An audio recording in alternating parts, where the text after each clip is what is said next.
Phone tapping కేసులో అరెస్టైన మాజీ DCP Radhakishan రావును 7 రోజుల కస్టడీకి అనుమతించింది కోర్టు. ఇప్పటికే రాధాకిషన్ రావు నుంచి కొంత సమాచారం రాబట్టిన పోలీసులు 7 రోజుల పాటు ప్రశ్నించి మరింత లోతుగా దర్యాప్తు చేయనున్నారు.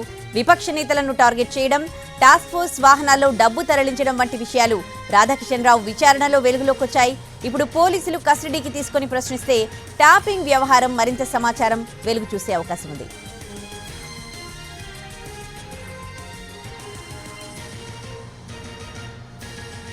ఫోన్ ట్యాపింగ్ కేసులో అరెస్టైన మాజీ డీసీపీ రాధాకిషన్ రావును 7 రోజుల కస్టడీకి కోర్టు అనుమతించింది. ఇప్పటికే రాధాకిషన్ రావు నుంచి కొంత సమాచారం రాబట్టారు పోలీసులు. 7 రోజుల పాటు ప్రశ్నించి మరింత లోతుగా దర్యాప్తు చేయనున్నారు.